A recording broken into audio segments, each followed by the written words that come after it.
Oh, in real life. Mm-hmm. Hello, we started. I don't know. Is that like a strong Yu-Gi-Oh card? Infinite impermanence. Infinite impermanence.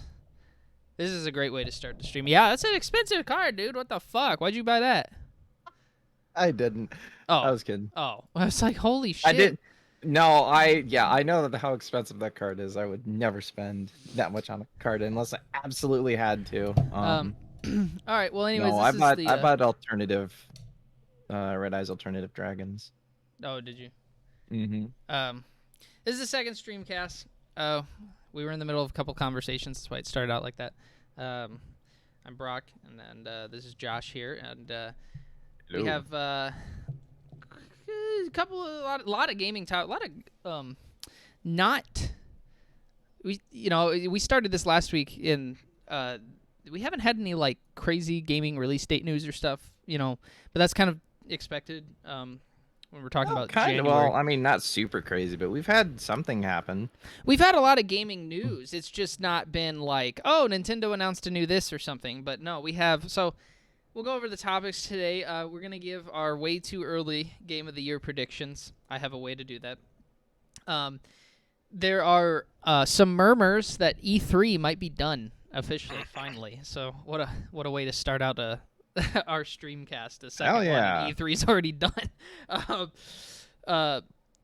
Xbox, that's the big one, right? Xbox did acquire Activision Blizzard. That's old news now. That's the downside to doing these Streamcasts every 2 weeks. I would like to do them once a week, but until we have enough support to show that it's worth doing that, I can't afford that time-wise and money-wise. So, but that was big news, about a week ago, a little less than a week ago. Yu-Gi-Oh! Master Duel, we'll give our thoughts on that, which we were just talking about. Obviously, that's why we've been... obviously, it's had some kind of an impact on our minds if we were... can't help ourselves from talking about it 24/7 now. Blunt force trauma, to be specific. Yeah. And then... and that surprise released, like, right after the last... That was funny. Right after the last Streamcast, when we were like, I can't wait, it's coming, it's got to be soon. And then it was just like... right? It was pretty awesome. And then... finally, there could be another franchise through Microsoft that is getting the Master Chief Collection treatment. I can't imagine it would be anything but Gears of War, but we'll get there when we get there. I do have a little bit. I didn't think it was good enough for a topic, but this just released. Well, I guess IGN posted it about 7 hours ago, but I just saw it personally. A little bit of breaking news that Xbox is going to change how they handle renewals for Game Pass and Xbox Live Gold subscriptions. Now, what does that even mean? Okay, so your first renewals thought might be, well, like when you renew it, like auto renewals and stuff like that, right? Yeah. Are they changing that, or are they changing yes. like if you stop? Okay. So my first thought was like, oh, okay, are they going to start charging more? Like, are we at that point? Because I imagine that Game Pass is a steal right now. I imagine that someday in the future they'll be like, it's $20 now. I'm not opposed to that. I'm not, once you get to like 25, then I'm start to like, ooh, I don't know, $25 a month. It's still that would still be a good deal. It's just a lot. So what it is apparently the UK government had gotten involved, and they oh no. Yeah. And whenever the government gets involved... that is literally what I was about to say. Whenever the government gets involved, it's bad news. Yeah, I mean, and it's not because the government's... I mean, I'll say this, though. When the government gets involved, that means there is some kind of bad news, but it's not necessarily bad that the government is getting involved, because in this case, you'll find that good things actually came out of it. So I don't exactly know how this was sparked. I read the whole IGN is where I read it. I read their whole article on it, and it didn't really suggest to me that, at least by their article, that there was like an event that happened that caused this. But essentially, the UK government got involved, and they told Microsoft that you have a bunch of people who are, paying for Xbox Live subscriptions and stuff that don't realize that they're paying for it. Now, in my opinion, this is not just an Xbox problem. All companies do this, but basically what is coming... That is true. I actually Yeah. had that issue with my antivirus. Was it actually had me set up on two separate charge profiles basically. So I was getting charged twice a year instead of once a year for the same shit. Well, I sent them an email. I'm like, okay, I need to let you guys know I don't want this anymore. right. And well, in this case, this is an instance where the main thing that they're referring to is they're telling Xbox like, "Hey, you guys don't make it clear enough how to cancel subscriptions or if it is canceled and stuff like that." Which Yeah. is very true. I know that for me to cancel, like, a lot of times, like, with Game Pass and stuff, I remember, I don't know how exactly to do it. Honestly, if the fact that I can't tell you how to do it off the top of my head, and I've done it, like, numerous times, is crazy. Like, I've definitely, like, had to go on the website, not on my Xbox personally, even though you can buy it on your Xbox, and then I've had to, And like, go to, like, manage subscriptions, Xbox this or yeah, that, cancel. it's a maze that you have to work your way through because they really want you to keep that subscription. So they're Right. gonna make it as hard as they can for you And to right, quit. and the cynical side of me says this is all intentional. They do that on purpose. However, because of that, Xbox, Microsoft, I don't know if it's Phil Spencer who said this or it says in the article, but they're gonna have more upfront information. They'll issue refunds. I don't know. Damn. I don't know. So in terms of refunds, it says Microsoft will contact existing customers on recurring 12-month contracts and give them options to end their contract and get a bit of a refund, a pro I was gonna say, like, how would they even when you say refund, are you talking about just for like that year, or like if these people have been like subbed for years and not realized it, are they gonna get Yeah, so more? this is mostly for, I think what it's referring to, this is talking about people who are like, they are mostly referring to basically what they're doing overall is they're going to monitor people and they're going to be like, hey, that's interesting, this person's had this recurring subscription but they're not really using it, and Microsoft is going to now have to like send out emails to be like, hey, just so you know, you're paying for this, you haven't used it, stuff like Okay. so they're probably going to be able to tell based on your activity and stuff, like, you know, whether you're like accidentally paying for this or you just can't figure out how to, and then they're also going to actually make it clearer to cancel it from what I understand. So that's, anyway, That's good. it's not really a topic, but it was some breaking news. I saw it and I was like, okay, that's It interesting kind of stuff. turned it into a topic. Quick Yeah, it was kind of 15-minute our topic. intro there. Kind of our intro, but we'll move on to the main topics. I'm gonna save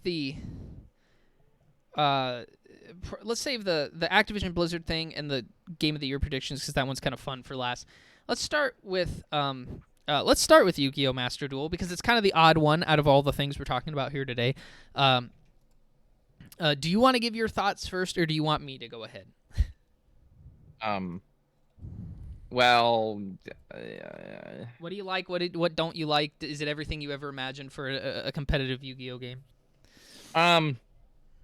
yes and no. It isn't everything that I imagined it was going to be for a competitive Yu-Gi-Oh game because it doesn't have all of the cards that it should.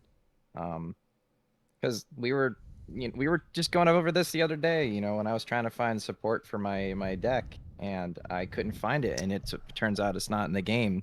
What was But that card? It was the Red Eye's Alternative Dragon. Yeah. That's right. But yeah, that card's not in the game. But they have other cards that are banned that are in the game, like what was it, Dark Dragoon Dragon? Yeah, that one. Yep. Like, I think that's a little bit of a weird kind of thought process to put banned cards in the game before cards that aren't banned. That's something I'm not super fond of. I do love how open it is for everything else. Like, you have a lot of they just have so many ways to get cards, and like so, they have so many packs. Yeah. Man, there's just a lot to even think about with this, because like Well, one thing that this was kind of a personal like hope for me that they didn't put in the game, so I can't really I kind of can take it knock them for it, but I also kind of can't. Tag duels aren't in this game still. Yeah. I I was really hoping for that because that was, Fun. when you have a lot of friends and Yeah. everybody wants to play. Even if it that's doesn't a necessarily really make the most sense. Yeah. no, like it even back then it didn't make a lot of sense. Like No. it was just fun, chaotic. You know, um, I do another thing that I don't really like about the game is I feel like the amount of money that you would have to spend to get gems and how many gems you get for the amount that you spend is not enough at all. Like you spend what? Like it would be like what, $80 for 30 packs or something like that. Like that's like almost like real world, like uh I don't even like what's the Like currency, or what do you mean? What are you trying to say like exactly? it'd be like the same as real world. Like you buy like 30 packs, you'd be end up spending like $80. So it'd Something be like like that. Yeah. yeah, it'd be right in the same vein. So it's just like it seems a little strange that that they are charging basically the same amount as like you would for digital cards as you would for like real cards. Yeah. Although it doesn't surprise me, but Yeah, no, it doesn't it's. surprise me. It just sucks. I will say, I think so. I really liked. If you're a seasoned veteran, okay. Let's start with this. We'll get to like we'll do a 2-part review here. We'll talk about the kind of the microtransaction card pack opening side, and then we'll talk about the duels themselves. I'm just gonna say right now, solo mode. It has some card lore. It's okay. Personally, I don't find it to be the most interesting thing. I don't like using loner decks. Yeah, loner decks are the worst part for me, Yeah. especially because it's different every single time. Which some people love.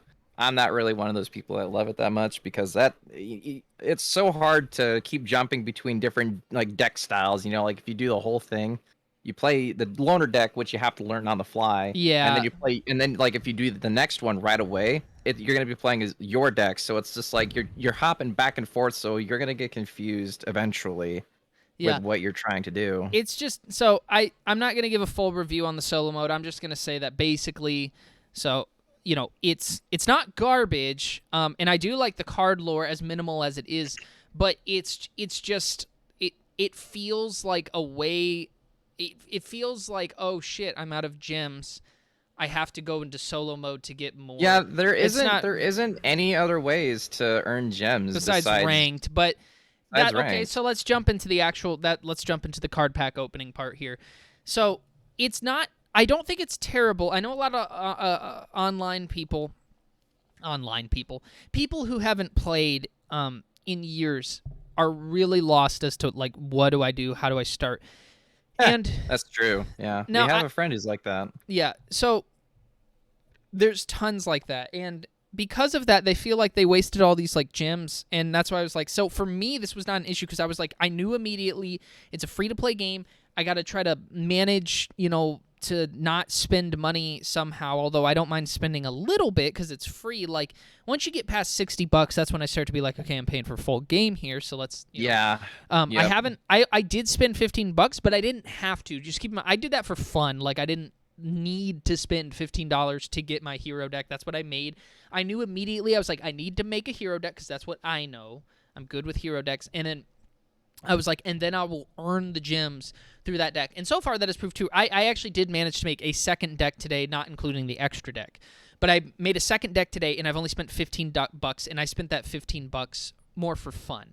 That being said, yes, the microtransaction system, it's not necessarily predatory, but I don't necessarily know if they do like a great job being like, hey, if you're new to this, maybe try making this archetype. They kind of give beginners some, tools to be these like the legacy pack. Yeah, they make you buy structure decks. Like, Yeah, that's one of the things they do. Instead of like giving you a thing where you can, have a structured deck instead of the starter deck, you have to buy with crystals. Yeah, I think what would have been really nice, it would have been super generous of them, is if they let instead of having like a starter deck or something, which I understand that's kind of the tradition with these games. Oh, I think I know where you're going here with this. If they would have just given people the option, be like, your first, 100 cards are free. Because you have to keep in mind this. So I understand this is supposed to be a replacement for Yugioh Pro. And basically, because of that, the number one thing you want out of everybody is to be competitive. This is for people to get into the competitive Yu-Gi-Oh scene so that eventually Konami and Yu-Gi-Oh, the franchise itself, can make more money because they want more people to be involved in the competitive part. They already said that this game is going to have like preliminary rounds for Yu-Gi-Oh World Championships and stuff like that. So they're going to have tournaments in this game, just like, Fortnite would or something like that. So Yeah. I would have personally been like, you want to be competitive, give everybody their first 100 cards for free. That way they can make a competitive deck they want and then go from there.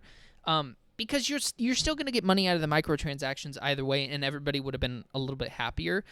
That being said, opening packs in this game is super addicting. Like once you get like 5,000 gems, you're just like, you open one pack, unlock a bunch of other packs, open another pack, unlock a bunch of other, and then my first like 3 hours of this game, I swear 2.5 hours was spent opening booster packs.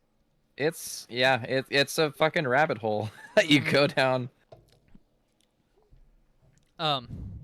So I'm trying to think if there's anything else I want to add to that, like the card opening system.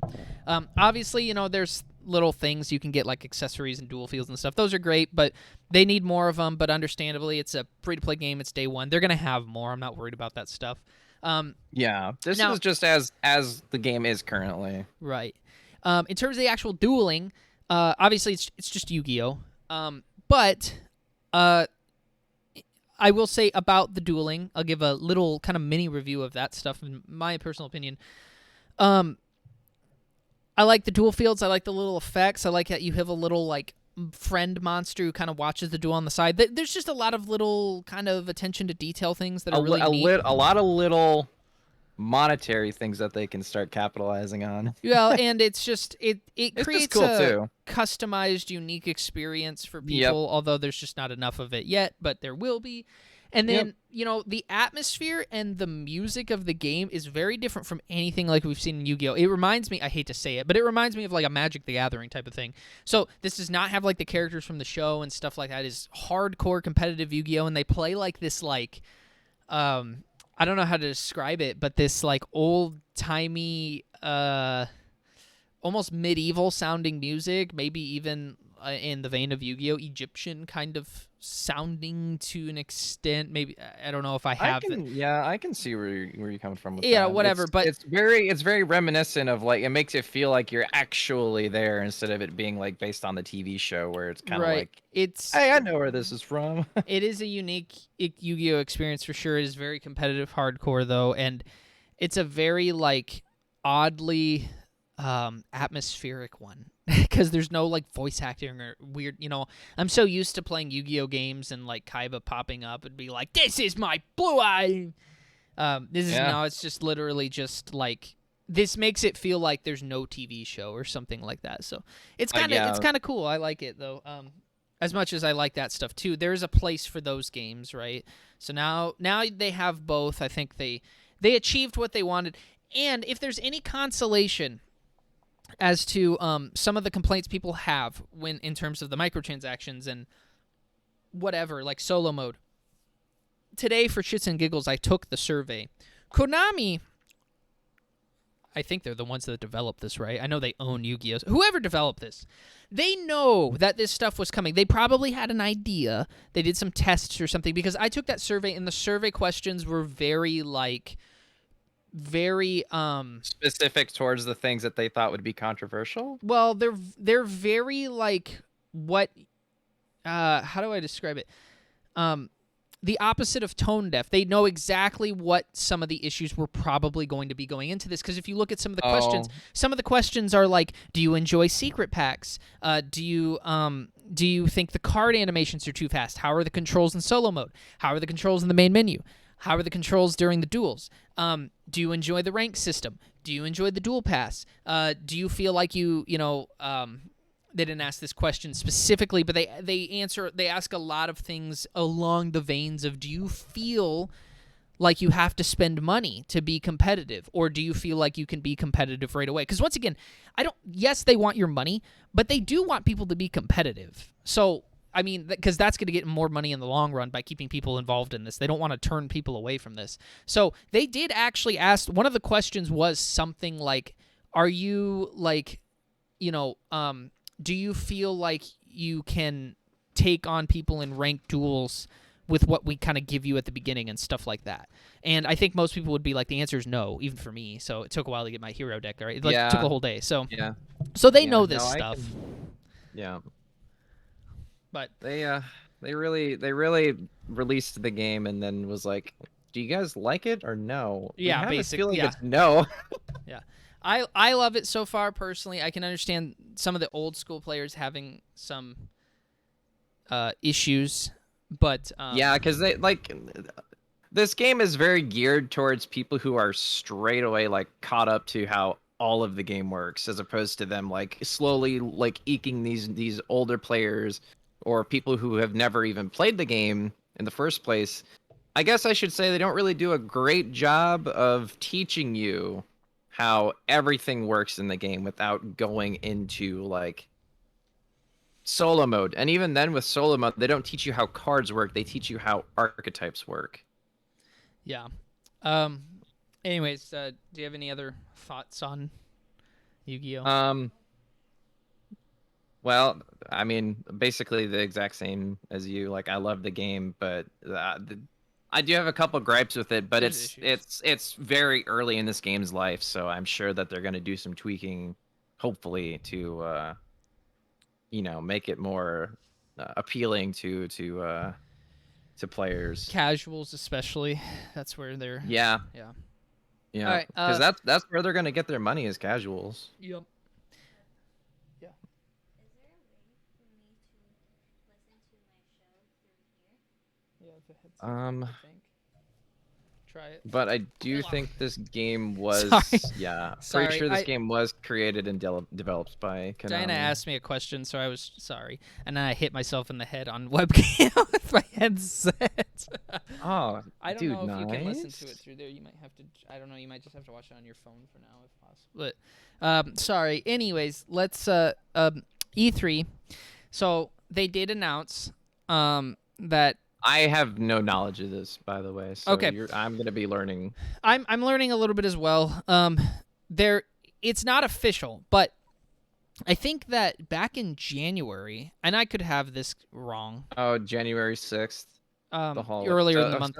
Yeah, I think they canceled the in-person E3, didn't they? Yeah. Yeah. Yep. Now it's online only. So I know Nintendo Life the other day had reported that it seems like E3 is probably just canceled altogether. That's interesting. So I can go through here. Here's comicbook.com. I hate this site too, but so at the start of the month, I'm just gonna kind of skim through this. There wouldn't be an in-person event. Based on the statement, it was believed that there would be a digital version similar to 2021. However, based on some new reporting, it sounds like that the whole thing is just being scrapped. According to video game industry reporter Jeff Grubb, a digital iteration of E3 2022 is now also likely scrapped.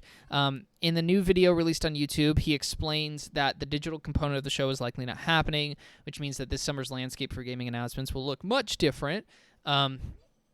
He says E3 has been canceled. Well, physically, it's been canceled. Digitally, probably also canceled. Damn. I won't go into more.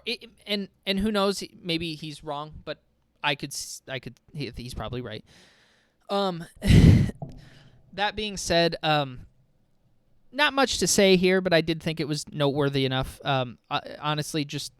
We don't need E3 anymore. I mean, yeah. I was gonna say, like, unfortunately, like, as cool as E3 is, it's kind of what's happening with, like, the video game awards, where it's kind of at the current time being like bogged down with like they're spending a whole lot of money, but they also have to make some money. So it's like they're gonna start bogging the entire like show like conferences down with like more and more ads every single time. So it's like just like video game awards, it's becoming an ad fest, and people hate that. So more less. Well, I mean, obviously people are gonna watch it, but people aren't happy about it. Well, all these game companies, they tend to release their news at different times throughout the year based on what suits them best, and that's just kind of how it works now. Do I like the idea of everybody coming together and celebrating video games? Yeah. But I do think, like, for people who might miss E3 for that aspect, keep in mind, like, there are other ways that we can do that. Like, we don't have to have this convention where we announce a bunch of new games. Although, always announcing a couple games is always good, too.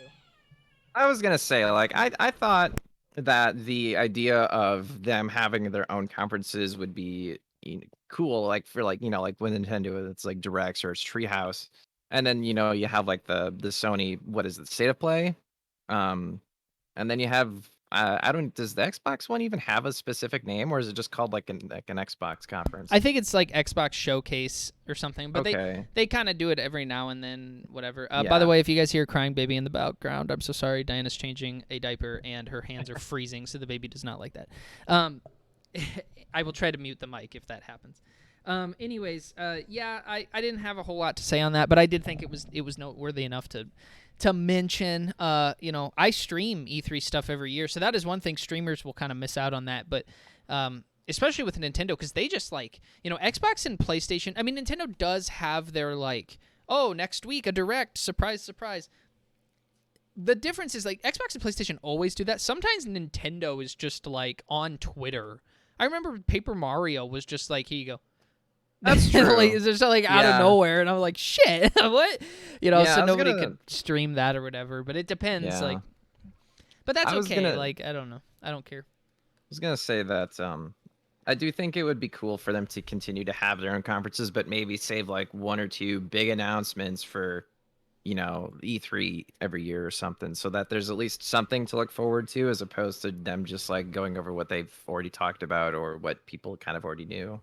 Yeah. I think it'd be cool to have a couple, like one or two big announcements per, you know, just kind of like, even if it'd be shorter, just you know, get it out there, have it, because that's where, you know, you're gonna have your big audiences, especially if it's shorter. More people are gonna be willing to tune in. All right. Well, let's we'll go on to the next subject here. We'll do before we get into the Microsoft, speaking of which, Microsoft acquiring Activision, let's talk about this other news that there might be another franchise getting, you know, the Master Chief Collection treatment. Speaking of that, yeah, where did you see that? Is there something I can look up? Yeah, I have a link that is on my phone, so I have to type it into my computer. But let me type it into my computer. I can get it up for the audience too. But let's be real here. Like, it's a Microsoft franchise. What could it be anything other than Gears of War? Like, I don't even know. Well, like, so there's a couple of things that it would need to be. It would need to be, one, an online game series, because that's kind of like what the MCC yeah, is. I guess is so. like a yeah. And then it has to also be like a long running series as well, to have them even have that idea.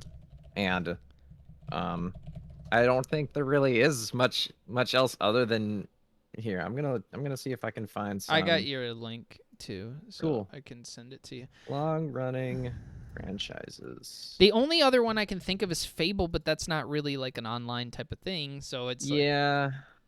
like Microsoft just doesn't have a long history of like crazy first party franchises. They've always kind of relied on other companies.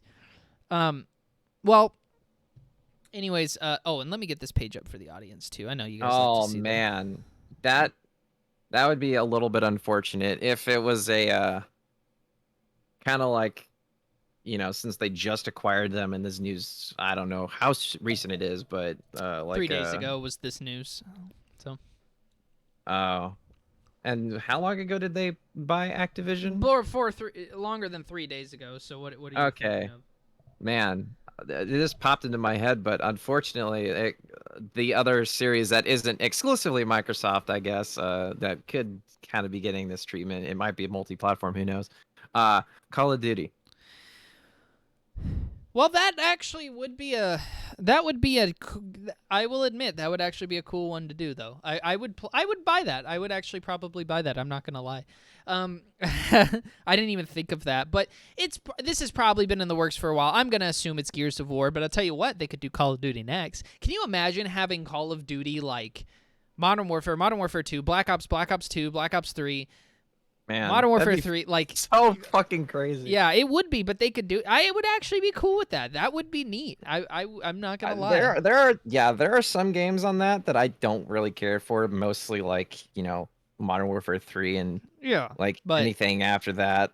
but I don't really care for like Halo Reach's multiplayer all that much. But I'm still welcome it, and I don't care. Yeah. Like, just put them all in there. Just preserve these games. Like, so Oh, if we're talking about game preservation, I'm well, completely that's basically on board what with it that. is. That's at the end of the day, that's what this is. Like, they're just in a way. Maybe it's unintentional, but the Verge editor Tom Warren, he responded to a tweet.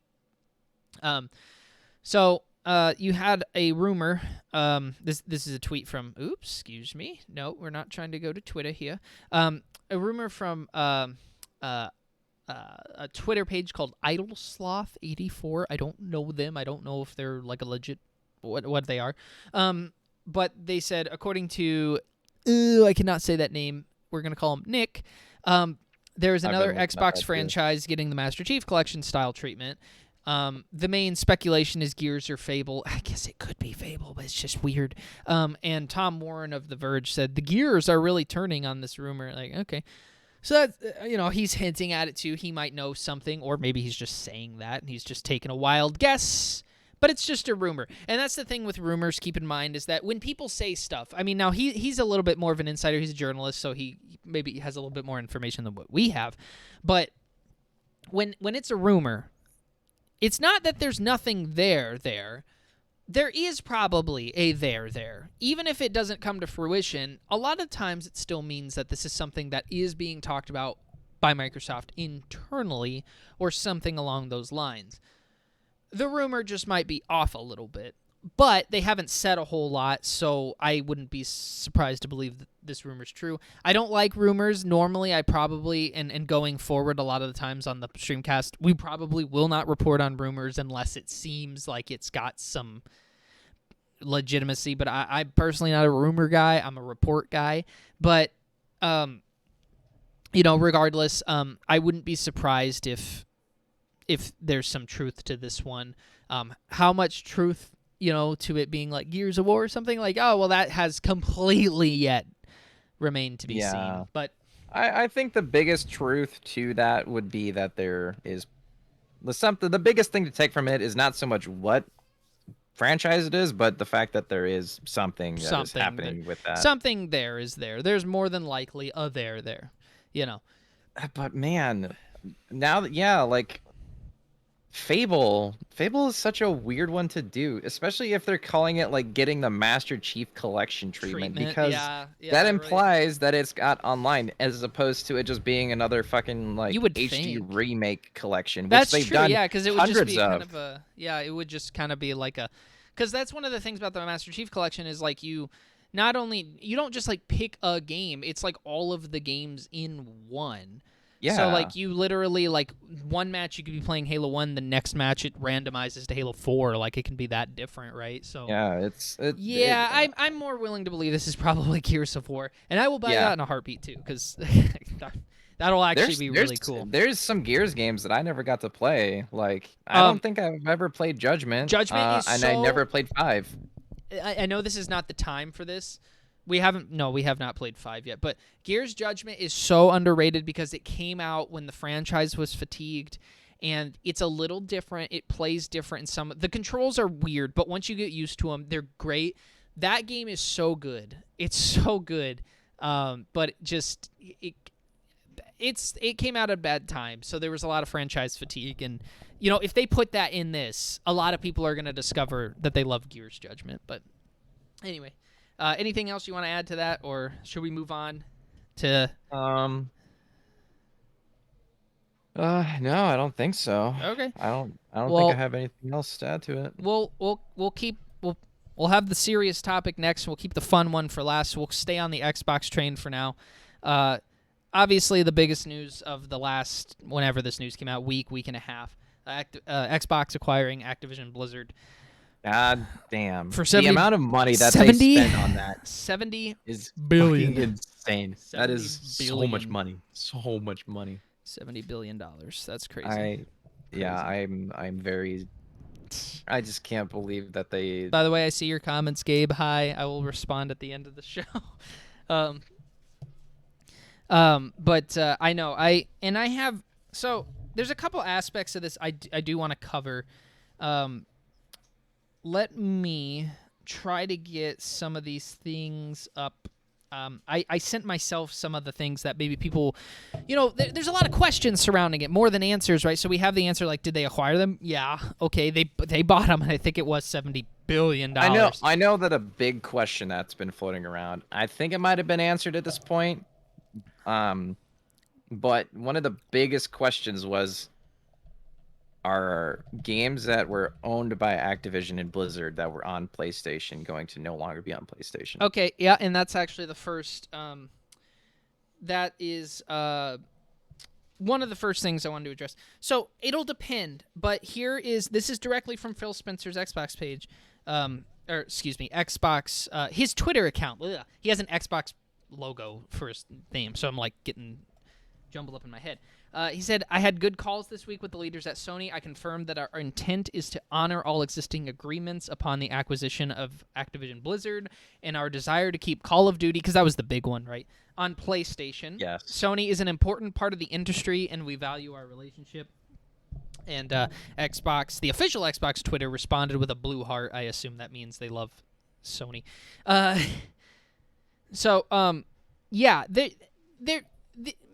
This is about, for Microsoft, is it about money? Yeah, it's about money. Like, let's not try to beat around the bush there. But there are a couple other things, they're probably trying to do here. And, one of them is not create exclusivity with something like a Call of Duty. Now, if there was a console version of World of Warcraft, could it be exclusive? Sure, why not? I mean, it's not as big, World of Warcraft's still big, but that would be kind of a niche, or a little more niche, I should say. And maybe that's not the best example. Like, what else does Activision Blizzard own? Like, they owned a lot. Diablo. Yeah, or something like that. Diablo and Warcraft. Don't they also own StarCraft too? Yep. So that's a lot of that stuff. Like a lot of RTSs. But and over so the shoulder. They're not going to. In fact, all of those games, if they made new ones, because they probably have bases on the other consoles. If they have a fan base on PlayStation, they're going to give them that so they can make their money. But Spyro the Dragon, well, it started on PlayStation. A lot of people connect it to the PlayStation 1. But overall, is there any reason they can't have a 1-year exclusive deal for Spyro 4 to be on Xbox? I don't see why not. You're probably not going to miss out on any money. You'll miss it maybe a little bit, but and I know that we'll get into that in a minute. That's where I'm a little more excited for things. Yeah, because you fucking have an Xbox Series X, you motherfucker. Well, no, not so much that, but I was going to say IPs that haven't been used in a while. Xbox, now we don't really know how every company uses old school IPs differently. Nintendo likes to use the same 2 or 3 and forget that the rest of them existed, as an example. Konami likes to turn them into pinball machines or whatever the fuck. Yeah, I wish Konami would or sell some of pachinko the machines. IPs Although recently Konami has kind of, they got a couple of, I think, isn't there a new Getsufuma game coming out that looked really good? I can't remember. Yeah. So there is. Things like that, right? It depends on the company. Square Enix, while they don't do remakes a lot, they do remaster or sequels a lot, either for their older games like Chrono Cross and things like that. They do tend to try to preserve their old games with 16, with bit remakes and stuff like that. They have all the Saga games on modern consoles and stuff now, right? So, we don't really know how Microsoft does with their old franchises, because they didn't have a ton of... they're not that old. They came around when 3D was a thing. So, they did bring, of course, Halo's still around. Of course, Gears is still around. Fable, there's a new one coming. But Microsoft doesn't have a ton of, dead IPs that need to be revived.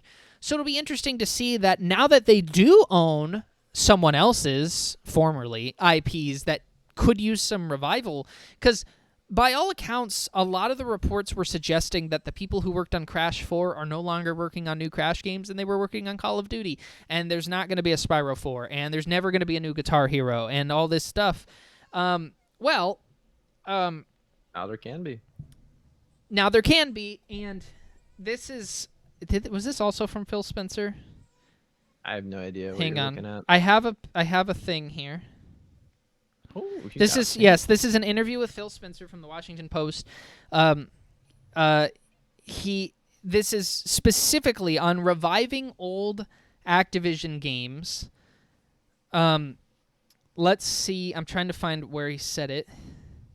The oldest Activision game that I can think of, it's got to be, something like Tony Hawk or Crash Bandicoot or Spyro. Like, those are the oldest ones that they have. Yeah, so he says, I was looking at the IP list, and I mean, let's go, Spencer said. King's Quest, Guitar Hero, and he said, King's Quest, he that's said, right. I should know this, but I think they have Hexen. Hexen, indeed, an Activision Blizzard property, is a cult hit first-person game about using magic spells. I never played Hexen. But yeah, they have Blizzard. Tony Hawk, they have Spyro, they have Crash, so... I know, like, it might seem like, well, Crash 4 just came out, right? Yes, but once again, by all accounts, it very much seemed like Activision had no plans to continue doing Crash games. They just wanted to make people happy with a remake, and then the fourth one. Spyro, we haven't heard anything about there being, like, a fourth one or whatever. And we know that even in that regard, the Spyro trilogy was rushed to finish. So, now Toys for Bob... they don't own Spyro, right? They just worked. Yeah, they just made the Is remake Toys collection. for- So, Toys for Bob. yeah, actually, let's see. Toys for Bob. They actually mention it here. One of the studios working under Activision Blizzard successfully launched games like Crash Bandicoot 4. It's About Time, but was later folded. Here we go. Folded into supporting Call of Duty games. Fuck them. Jesus Christ. Spencer Yeah. said the Xbox team will talk with developers about working on a variety of franchises from Activision Blizzard's vault. Spencer says, we're really hoping we'll be able to work with them when the deal closes to make sure we have the resources to work on franchises that I love from my childhood and that the teams really want to get, Spencer said. I'm looking forward to these conversations. I really think it's about adding resources and increasing capacity. I try not to pick sides, but I try not to be like, I love this guy from this company, because I have to understand at the end of the day they want my money. Phil Spencer They're companies, is basically becoming the next Reggie Fils-Aimé. Phil Spencer is always. I will say this about him. 90% of the time, everything he says I agree with. Like, he's spot on with a lot of these things when it comes to backwards compatibility, when it comes to game preservation, when it comes to the very first time I had took notice of like things he was actually saying besides, we here at Xbox are announcing this new game at E3. Besides the press conferences, the first time he ever said something that I really took a note of immediately, and I was like, oh, I completely agree with that. He said something like, if you're going to be involved in the game industry, like, and you're going to be like a higher up or CEO, and I'm paraphrasing, of course. He said, I think that you should be heavily involved in actually playing the video games too, because we do know that there are a lot of people who, review games and are CEOs of these companies and stuff like that. They're very disconnected Who, from... yeah, they might know how to sell games, but they don't know jack shit about video games. And Yeah, you they get don't the know impression exactly that what Phil the- definitely want. knows his stuff. Like, this is a guy. He definitely sounds like he is, extremely smart for his, the position he's in, and he talks like he's been a gamer his whole life. Like, It's he natural. sounds like It's yeah, natural. it's coming from his heart. Like, it sounds like if one of us was to go up there and start talking about that kind of absolutely. stuff, like, we would say the same shit as he. And it's like, it's just so good to hear someone actually come up and finally say something like that, as opposed to like, the Sony CEO, where he was talking about how, people don't want to play older generation games, and that's why they're not pursuing backwards compatibility with their, Yeah. newer systems. Yeah, Phil definitely. I hate to set this precedent for the second stream. If Phil ever says something stupid, and I'm just like, that is fucking stupid, Phil, I promise we'll call it out on stream. Because like I said, I don't want to sound like a homer. I don't want to sound like we're playing for one side. But I'm just going to say right now that, like, 90% of the time he said something, I'm like, he's exactly right. Like, he absolutely knows what he's talking about. And then, obviously, the last big part, and I won't get too deep into it, people were wondering, like, okay, well, Activision Blizzard is in that big lawsuit right now. Are they going to keep those people around? And, like Bobby Kotick, the CEO, and the board of directors. Yeah, they already got rid of Bobby, right? I swear they probably gave him an ultimatum, but he is gone once the acquisition is done. And I know a lot of people were like, well, he still got $6 million for selling it, because I think he did. Yes. But what are you supposed to do? He wasn't going to leave otherwise. You had, if you want him out, you got to, play ball. You're right. So I believe that they made the acquisition and they probably gave him an ultimatum. That's just my belief. I don't know that for sure. My best guess. Or maybe he really did want to get out of the game. I don't know. The other people they'll have to go after those board of directors. But I can tell you, when companies acquire big things like this, they want their people in place. And Activision Blizzard is going to report directly to Phil Spencer, speaking of which. Because of that, I'm pretty sure that people from Xbox are going to go in and they're going to clean house. That's going to be the first thing they do. And they're going to put their own people in that they want and they trust and they think who are going to run that company well. So the Activision Blizzard that you've known is about to change, and probably for the better, not just on the, obviously on the, that level of sexual harassment and shit like that, but also on the level of the gaming side of things. Maybe it's not all Call of Duty anymore. Like, maybe we actually will get some, and I'm being hopeful here, but we'll see. Maybe we'll get a new Tony Hawk game that's good. Yeah, well, the remake was apparently good. I haven't played that, but yes. But like a new one. That's the thing, is it's a remake of an already good game. Yeah, a new one would be great. Like if we could get Tony Hawk's Underground 3 or 4, whatever it's on, like that'd be so cool. Yeah. So yeah, and I don't know how optimistic we should be. Do I necessarily think that Microsoft going around buying all these game companies is like great for? No, you don't want a monopoly. You don't want a Disney. You're right. And but it's no different than like Sony's been buying it.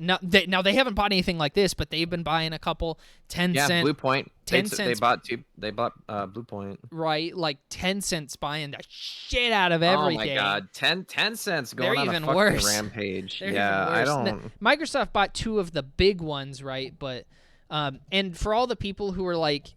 It was funny because after they bought Bethesda, and it was funny how people were like, Sony should just go buy Square Enix. I'm like, you don't understand. Sony can't do that. Like, they cannot spend. We thought, how much did they pay for Bethesda? Well, that's kind of old news now, but right. Let's see. That was like, was it $6 billion? $7.5 billion when they bought Bethesda. When they bought ZeniMax Media, which included Bethesda. We were telling people at that point, like, look, Sony can't just go and buy Square Enix, which, how much are they worth, like, or Sega. That was another one. They were saying, like, they should buy Sega, and then there was rumors of Microsoft buying Sega, which didn't happen. Square Enix is $6 billion. Well, their revenue last year, though, was $332 billion. You cannot buy Square Enix, like, no matter how close your relationship with them is. But anyways, I hear babies crying and stuff, so they're probably getting ready to eat. So let's go ahead. We'll move on to our last topic here. We'll make it quick. I think we covered everything kind of with that. There's a lot. I mean, there's a lot that goes into that Microsoft thing, but we covered the points that I really wanted to hit. This is something that I thought would be fun. And we'll do it. We'll do it a couple. Explain to me how you want to do this, because you said that it's weird. So, I'm going to. It's probably time for them to eat. I'm gonna look up, and I had it earlier and I lost it, so I'm sorry, but I need to find it again. But every single game that's coming out this year. Now we're not gonna read all of them, because there's a lot of them that aren't gonna matter. Is this Game Informer? Okay, this looks like a solid list. So I am going to, and I'll put it up on the stream page for you guys. Oh wow, yeah, this is a lot to go through. Just kind of gonna take and I a will quick try to look. address comments near the end, but I am in kind of a hurry today, guys. So I see your comments. So I was just gonna say I'm gonna give my, and then you, if you want to do the same, you don't have to, I guess, if you don't want. But this is what I'm gonna do, and we'll do this a couple times this year. We'll come back and be like, okay, I changed my mind or whatever. What I think is like, what will win game of the year, and then also what the nominees probably will be. And I understand some people don't really care about the game of the year awards, blah blah blah. That's fine. I don't, whatever. It's for fun. First I got to look at the list. So notable games coming out that could be nominated. Elden Ring, obviously. Elden Ring. We'll get to February. So in January we have Pokemon Legends Arceus. I can't see anything else on this list here that would be in there. You have some repeat games like Monster Hunter Rise is coming to PC, for example. I've heard it's a great game, but it's not, they're just putting it on this is just like a bunch of like remakes or just like ports. Yeah. It's literally like a bunch of that with a couple of like IPs sprinkled in. So February, Horizon Forbidden West. When is that one coming out? What date? The 18th. 18th. Yep. I see that. Elden Ring. So I'm taking notes. Monarch is actually from the people who made Persona, like some of the former people. I want to try that, but anyway. Stranger of Paradise, Final Fantasy. I'll take note of it in my head right now, but I don't know if we've seen enough for me to. I'll take note of Tiny Tina's Wonderland. Nothing in April. Jesus Christ. And keep in mind, yeah, there really isn't a lot. I didn't realize. Did Saints Row get pushed back? Because it says it's coming out in August now. I don't know. What was its original release date? Well, I thought they said early this year, but now it says August. So, well, we'll say Saints Row and Starfield, and then we know that I think God of War is supposed to come out this year. So that's about 8 games. There's the Getsufuma game. It's supposed to come out sometime this year. I Am Jesus Christ. That's a game coming out apparently. Oh well, that's going on the fucking list. that's game of the year right there. I think I've actually heard of that one. And River City Girls 2 comes out this year. That's not game of the year though. It's just what I really want. Sonic Frontiers, but that won't. I'm excited for that. Suicide Squad says like 9. So out of that whole list, oh man. So now I'm going to give you I'm going to give 4 nominees because there's usually I can't remember if it's 5 or 6. We'll give 4 nominees. I'm going to say what I think the 4 nominees were, and then I think what probably game of the year is. This once again, it's a way too early game of the year prediction. This is just like the best that I can do in my head. So I'm actually going to say Pokemon could be a nominee this year. I think because it's breaking the mold. Well, for it's a lot different. Of Yeah, Pokemon it's games. different. It's extremely different. I'm gonna say probably. I don't think Stranger in Paradise Final Fantasy. I don't see so far. I haven't seen enough. That one's the prequel, right? Yeah, I haven't seen enough overwhelmingly positive. I'm not gonna say. I've heard mixed things about it. Right? Yeah. I'll just say this: in the current state that people see that game, I don't see it being a nominee. I don't see Saints Row, so we'll check that off. I think that, and the reason I'm giving 4 nominees is because there's usually an indie game. The problem with the indie game is there's nothing. Oh, Bayonetta 3, that's another one.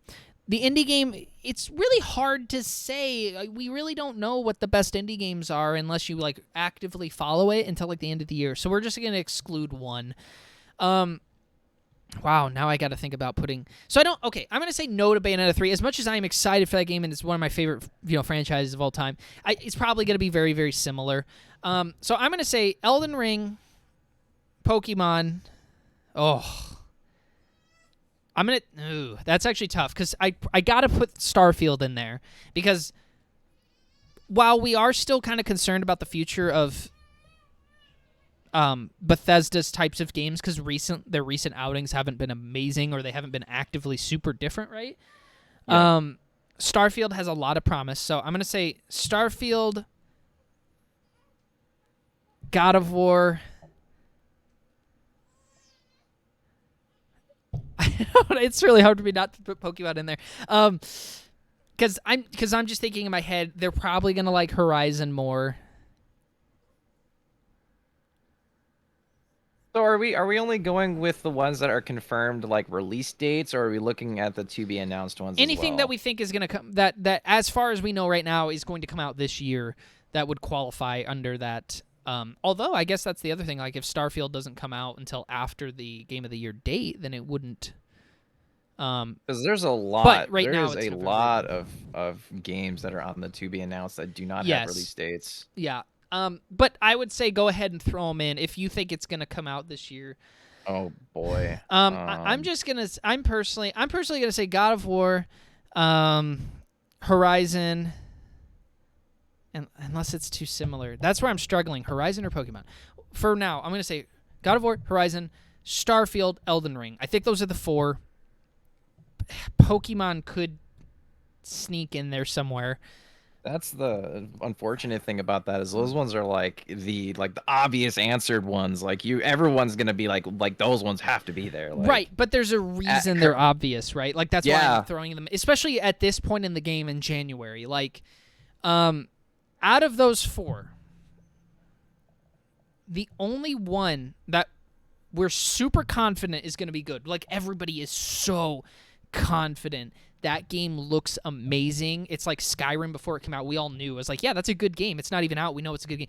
Elden Ring looks so fucking good. And that company is so confident in that game because they've showed so much. They've done demos and stuff. They pushed it back just a smidge. They've done network tests. And not only that, but they showed a lot. Like, I mean, that game looks incredible. And it looks... if you didn't think the Souls formula could change up anymore, while it does have a lot of the similar combat things, which oftentimes kind of rules it out for Game of the Year, right? Because Game of the Year tries to be different and innovative. Well, we don't really know that Starfield's going to be all that different. We don't really know how different God of War is going to be, although the last one was phenomenal. And then Horizon, that's why I'm like, do I throw Horizon in or Pokemon? Because Horizon actually has looked somewhat of the same. But I'm going to stick with Horizon for now. And then we'll revisit this in a couple months, and we'll try this again. Maybe we'll do it like 4 times a year, maybe. Yeah, the only one that I would consider possibly adding to this list would be Triangle Strategy, which is coming out in March. It is a very unique looking game. I think that JRPGs tend... I mean, it's a strategy like JRPG. They tend to have a tougher time.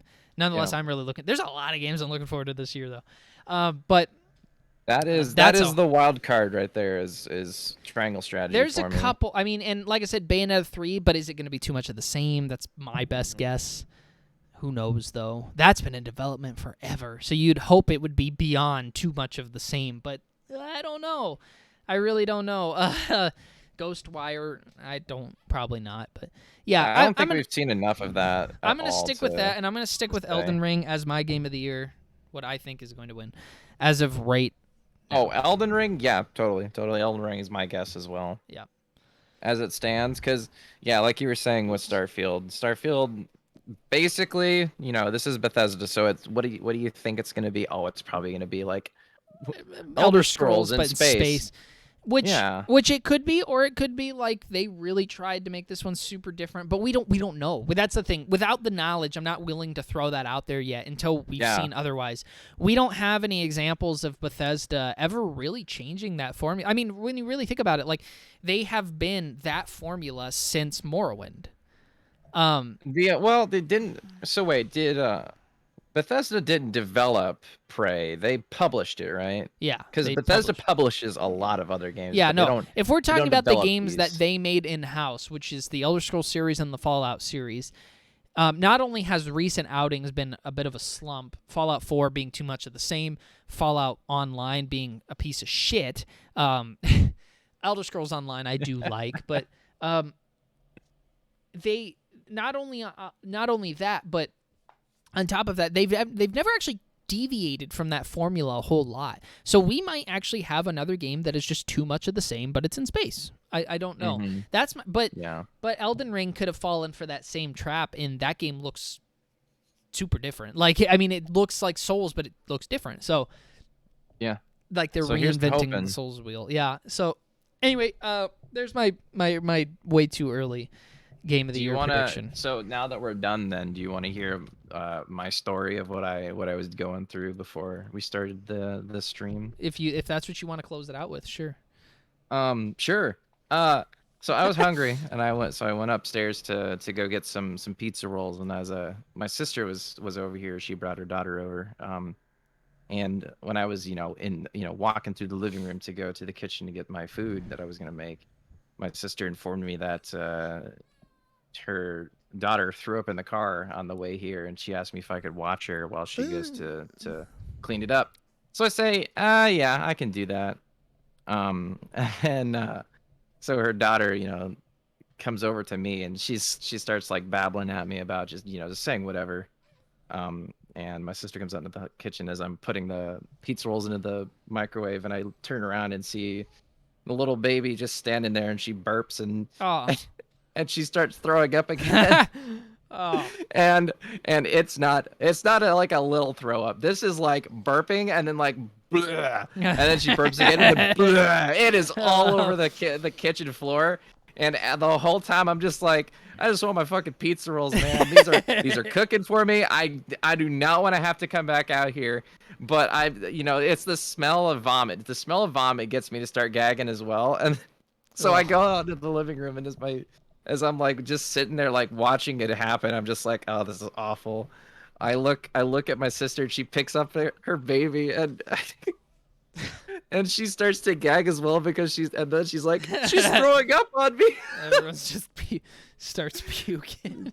Yeah, she just starts puking all over my sister, and I was just like, this is so fucking disgusting. Gross. That's disgusting. And it was awful because it was like, oh god, the smell, man. The smell made me want to throw up, but I was looking at it, it was like, how are we ending on this? The pink liquid. Oh man, it was great. I had to go get fucking slippers to walk into the kitchen to get my pizza rolls because I didn't want to fucking walk on that shit. That is gross. You're welcome. That was my story. Anyways, one last thing real quick. I'll just answer the questions that I saw we had in the comments. I know Gabe had he asked, are you going to participate in the Yu-Gi-Oh tournaments? Yes. Absolutely. If it's available at a time that's convenient for me, yes. ×2. Oh no. When we were talking about the revival of franchises, he said Buck Bumble or yeah. Well, they don't own Buck Bumble. Microsoft would have to buy Ubisoft. So there you go. Yeah, I was gonna say who he's joking, but who made Buck Bumble? It's Ubisoft. Yeah, it's theirs. They own Buck Bumble, as far as we know it to this point, unless they sold it. But yeah. No, well, I'm talking about the developers. It was I know that Ubisoft owns them, but yeah, Argonaut made them. Argonaut, okay, yeah. Are they still around? Fucking Bumble. No, I think they've been disbanded. I was gonna say a while ago. Alex, I was completely off they topic, disbanded back in 2007. Lavi here, he had said, will the new Pokemon game be available to play tonight, and is there going to be a competitive mode? I don't know if there's going to be a competitive mode, because I don't know anything about this game, honestly. I've not seen trailers. That's why I'm excited to play this, because it's very rare that I don't look into everything about a game before it comes out. Yeah. Second off, yes, it will be available tonight. Am I going to stream it tonight? No, I'm going to stream it tomorrow. I'm going to hope to do a 4-hour stream. If not, I will do a 2-hour stream, so if you guys want to see that. I have it pre-downloaded and everything. And then, secondly, I am finishing Pokemon Diamond right after this. I'm going to feed my kids, and then I will be right back on, and I'm going to finish Diamond tonight. So, I will end the stream, but if you guys stick around, I will be right back in, it usually takes them about half an hour to 40 minutes to feed them. So, probably around 7. I'll probably be back around 7, but, you can just check the notifications or whatever, or stay in the stream, whatever. And then Gabe also said, imagine your situation, but times 2 because I have twins. It's just like, Oh my god, that'd be awful. Can you anyway, just imagine if like they like like one of them threw up on the other one, and then so like in retaliation or just like being sick from that, they just throw up throw onto back, them, and yeah. it's just like a It's like that, like a fucking like a never-ending throw like up that fest. Family Guy when they're all barfing Oh, on each other in the living room. What did they eat? I remember that they drank something. Like Lois made, or no, it wasn't. I don't even remember. Yeah, I haven't seen that in a while, but that part is a classic like Family Guy moment. Anyway, I think that's gonna. Oh, they drank Ipecac. Oh, is that what it was? Yeah, I haven't Yeah. seen that in forever, but yeah, that'll do it for the second Streamcast. Thanks for joining. Thanks for asking questions, guys, and being involved in whatever. I will Thanks, be Gabe. back in Thanks, Alex. presumably about 40-50 minutes to finish Pokemon Diamond, and then tomorrow we will stream Arceus. Then I'll have a couple days off from streaming, and we will hope to see you guys next time. So thanks for joining, guys. There's the crying baby. All right, bye, guys. See ya.